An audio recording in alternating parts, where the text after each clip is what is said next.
Hello everyone and welcome back to my YouTube channel. I've got a new video for you. As promised, we have got the round 5 race highlights from the Vision F1 League, which is around Silverstone, our home track. And yeah, will we manage to get our first win? If you stick around to the end of the video and find out, it's definitely worth a watch. As you've seen from the sneak peek, there's quite a few little things that happen throughout this race. So yeah, it's definitely worth sticking around for. See if we can get our first win under the belt. And yeah, we actually did finish first on track in our last race in round 4, but we didn't actually get the win in the end, which I'm still crying over. But yeah, I'll leave a link to that video in the corner of the screen again if you want to go and check that out. Give you good context for this video. Just before we jump into this video, just a quick explanation to how I'm going to set it out. So 2 qualifying laps that I'll show. First one will be our banker lap that we did. I will commentate over it. I will walk you through the lap, where I'm braking, how I'm braking, where I'm accelerating, which gear, yada yada yada. Just so it's a better understanding to what I do during the lap and how I feel. And then the second qualifying lap will be my quickest lap from quali, and I will just shut up and I'll not waffle for that, so you can just watch it pure raw on board. And at the end, we will react to the race and how I felt in general, how it went. Obviously what our results were and where we are in the standings, and yeah, we'll sign out from that. But yeah, I'll pop up a picture now of where we are in the standings currently before we jumped into this race. We are joined 4th at the moment with Vanotti on 43 points. We are a bit out of touch from P1 and P2, so Malone's in P2 with 73. Franklin, our teammate Luke, is in P1 on 93 points, so he's a bit of a nerd. So yeah, with all that being said, let's jump into our first lap in qualifying. I hope you guys enjoy.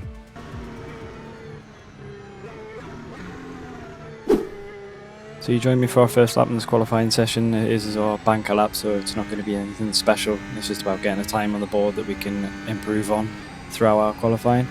It's going to be in 7th gear, going to be flat through turn 1, heading over towards Village Corner. We want to be on the left hand side of the track over the curb for our first braking zone. Into 3rd gear, trailing into the corner, down into 2nd for the left-hander, just to get the car rotated nicely. Short shift into 3rd to minimise wheel spin as we head through our first DRS detection zone. So DRS wide open, using the battery button to deploy as much of that battery as we can before our next braking zone, which is heading into Brooklands and Luffield. Tricky couple of corners, as you're about to see. We lose the rear completely, but we catch it somewhat, and we're just going to carry on and get the lap done so that we can improve on that in our next few laps later down the line. 7th gear, using overtake again, flat out through Cops Corner. Obviously C5 compounded tyres and low fuel make it easy.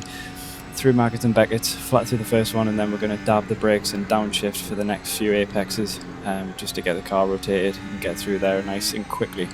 Down into the hangar straight through the DRS detection zone, DRS open again as we head towards Stowe Corner.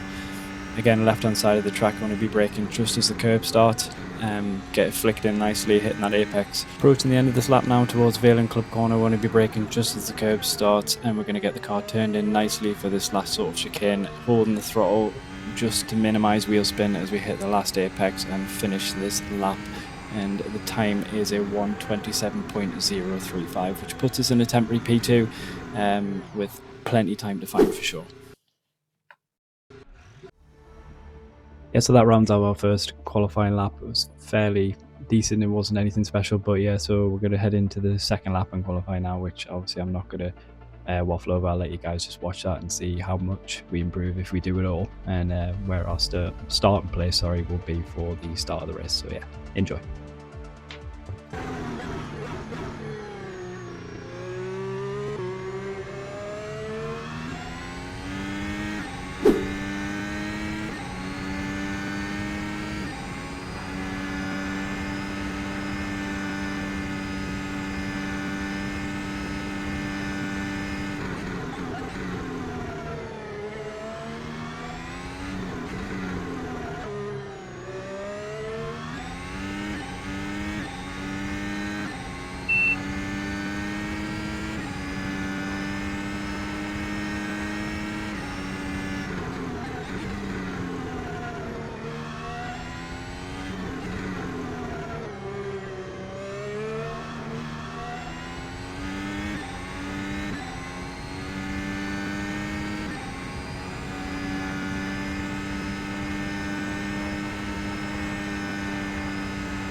So yeah, that's P3 for the race.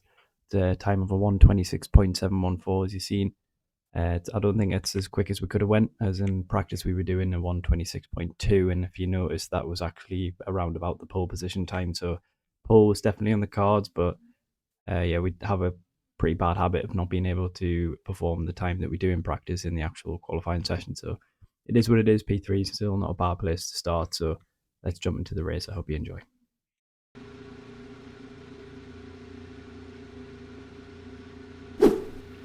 So yeah, let's jump on board for the start of this race. We're in P3, like I said before. We're just behind our teammate in Malone in P1 and Fabian Gal behind us in P4. Let's see what kind of start we're going to get this time. We get away quite well initially, and then we get a pretty bad second phase at the start, which means we are going to get jumped into turn one, but we just kind of let them through as we don't want to get any damage at the start of this race for sure. So we're just going to sort of tuck ourselves into Abbey Farm Curve and Village Corner and the loop. Everyone goes a bit wide, including myself, into the loop, but we are just going to make sure that we get through nice and cleanly. We're going to see if we can go straight back on the attack, see if we can get our P3 back, as we don't want to lose touch with the first two guys as we go in towards Luffield and Brooklands and Luffield, sorry. Yeah, so we get the move done, which is absolutely brilliant, because we don't, like I say, we don't want to stay behind for too long if we've got the pace for this race. We want to make sure we keep in touch with first and second, as they are probably going to fight each other. As we have a look through Cops, our teammate actually runs completely off the track, does rejoin safely, but because of the momentum he's lost, he also then doesn't want to technically get himself in trouble for gaining advantage off the track. He just basically just want to get a penalty, full stop really. So yeah, lets us through. It was actually a bit of confusion initially, because I said that I wasn't going to pass him, and then he was like, just go. So yeah, we went through. So it's sort of approaching the end of the first lap here. It was quite a chaotic first lap, but it's quite good for us. We lost a position in turn one and have gained it back, and another one through a mistake of our teammate. So just going to get our heads down, look forward to P1, and sort of see what we can do as we actually drive past the safety car. And yeah, that's an interesting one. As I'll quickly touch on that, the safety car is driven by someone in the league, and it's his first time doing it, and I think there was a mix-up with how he would find himself teleporting back to the pits, and he was told that if he just stayed stationary that the game would teleport him back, but he ended up just sat on the grid, which was quite funny. It scared us all a bit. We thought there might have been a bit of a pile-up, but luckily there was nothing. So yeah, now we jump to lap 3 of this race.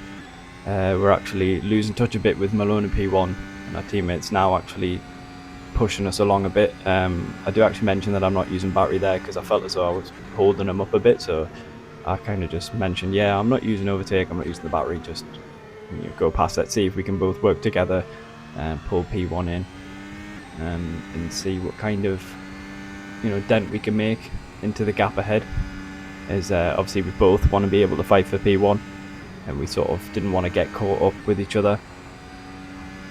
And on top of all that, like I say, I didn't really want to make too many mistakes myself.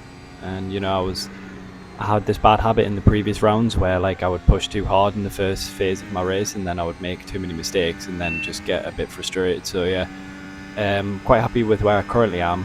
Just sort of sat in P3 where I started. I know I've got good pace on this track, so it's more about just kind of settling down, getting the tyres nice and in their window, and then just pushing on and seeing how close we can get. And as you notice there in the last sector, I actually had quite a lot of pace compared to the front runners, so it kind of meant that I could stay within DRS, and that was quite important. Yeah, so we jumped to lap 7 now, I believe. So yeah, quite a big jump. As you can see, we've actually pulled in Malone from who's still in P1. We've pulled him in quite a lot. So my teammate's in his DRS, he's pushing on now, looking to try and jump to get P1 in this race, or temporary P1. We're just going to kind of sit back and see if there's going to be any mistakes at this point, because we didn't have enough pace to keep up in towards the overtaking zones.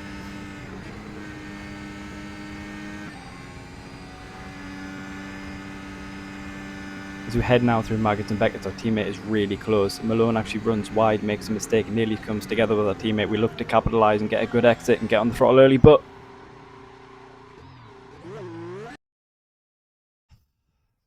yeah, so as you've seen from the sneak peek, that was that was clipped from that situation. Yeah, that was probably our only chance, essentially, because as I explained, I was waiting for them to kind of make a mistake and we would capitalize on that. That was kind of our best chance to jump both of them. So yeah, just to briefly explain, Malone ran wide on the exit of, or towards the exit of Beckett. Our teammate actually then nearly came together, kind of let off big style to make sure there wasn't any contact. I was then hoping that they would then both run wide on the exit of Beckett. So I got a bit too excited. I was obviously coming through at normal speed, so I was approaching very quickly. Got on the overtake button, tried to plant it to then get an exit around the inside, technically the outside. And yeah, just completely lost the rear end. We'll jump back into it, but yeah, that was kind of a pivotal point in our race. So we're going to soldier on because it's never over until it's over, I guess. So at this point in time, you can even see our front left tyre, we've only done 7 laps and they were getting abused around this track. And I don't know whether it could have been setup based, but from after the race, we all spoke and most people had the same problem. And our teammate actually came on and said that potentially undercutting might have been an option. And I was getting towards my pit window anyway, so I did think about maybe going a lap or two early. And we jumped forward just 1 lap to lap 8, and I did end up deciding to, kind of just bite the bullet, I guess the saying is, and jump into the pits and strap the C1 tyre on and kind of just throw everything at it at this point, because that mistake kind of ruined my confidence a bit. But I knew the C1 tyre was a good race tyre in that you can quite comfortably push on that tyre. I hadn't really done too many race stints in practice on the C1, so I wasn't sure what their lifespan was, I guess. But I just knew that from all the other races that you can push quite hard on the C1s and they'll just hang on for a good amount of time. So yeah, we're coming out the pits now on the C1s and we're kind of just not really even paying attention to what the gap is to our teammate and Malone in P1. Our teammate had actually jumped into P1 not long after our mistake, so that was kind of the only positive from that whole situation.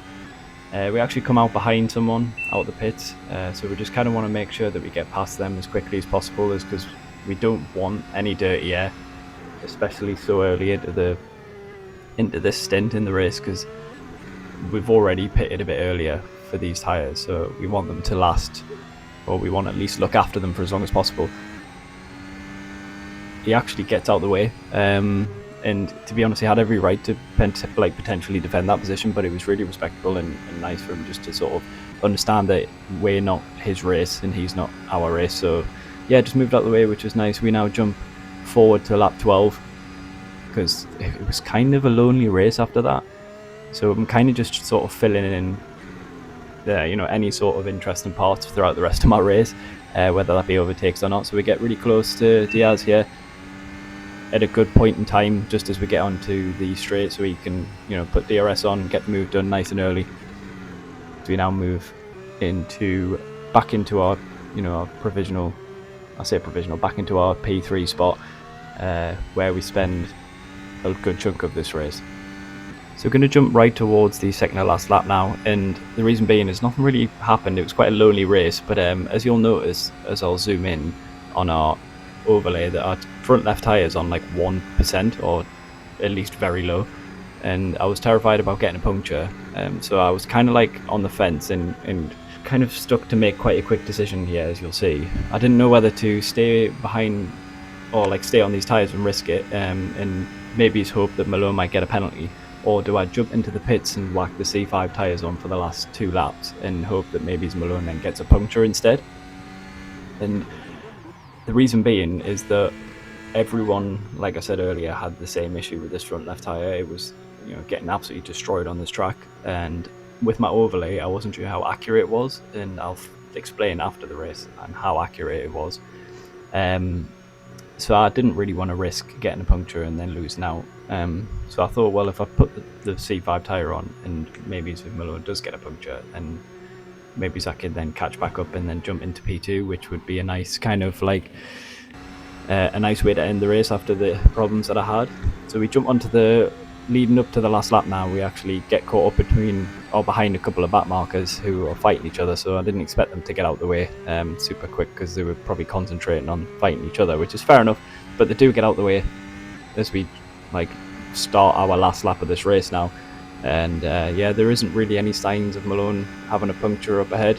He was obviously driving fairly slow and we were closing quite quick, but I think that was literally just because we had brand new C5s on and he had C1s with hardly any life in, so I'm kind of just accepting that this is how the race is going to end now. I just want to make sure that I at least set the fastest lap, not that that kind of gives you anything.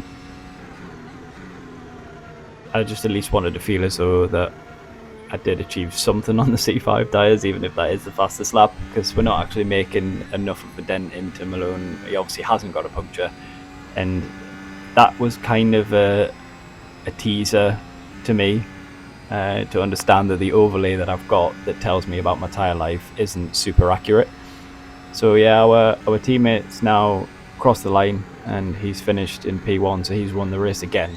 He's had quite a dominating performance so far in the early part of the season, so yeah, happy for him, and kind of a bit of a gutting race for myself as we're, you know, Malone's crossed the line now, so he didn't get a puncture, which means we're just pushing for the fastest lap and we're going to have to accept that P3 will do for this race. Ignore the timings and the standings, or the race standings, sorry, on the top left of the screen. They're a bit, they get a bit mundled up once everyone crosses the line if they're back markers or not. So yeah, that kind of concludes our race. So yeah, P3 to end the race, kind of a bit of a kick in the gut again, because I think we did have the pace to fight for P1, especially at our home race would have been nice, and to get our first win this season at the home race would have been even better, you know, it would have been like the perfect story, but never mind, you know, it all kind of fell apart after that mistake, and take that one on the chin again, that was my own fault. But yeah, just to quickly explain before signing off, that the reason that I was more frustrated was because, yeah, I wouldn't have won the race, but we lost out on P2 because the overlay that I use that tells you about your tyre life, and it obviously goes off a number base, so it's 100 down to 0 being your tyres are gone and that you're approaching a puncture territory. So yeah, mine got to 0 and I dove into the pits because I thought, well yeah, put the C5s on, avoid a puncture, let's hope P2 gets one. I then learned afterwards that it's not super accurate and that you can do like another 2-3 laps on 0%, and you'd be fine. So if I'd have stayed out, I would have been within 10 seconds of Malone in P2, and then I then later found out that he ended up with a 10-second penalty because of track limits. Yeah, so that was just more bad news on top of more bad news, but never mind. It's, you know, is what it is. P3, still not the worst result in the world. It means we've kind of solidified our position in the driver standings in P3 at the moment, which I'll pop another picture up now. So that is the current standings going into the next round, which is at Brno. Yeah, if you guys enjoy these sort of videos, or if you enjoyed this video in particular, be sure to hit that like button, hit the subscribe button. Any sort of support is much appreciated, and drop a comment if there's anything else you guys want to see from these sort of videos. And yeah, I'll be sure to catch you in the next one. Ciao for now.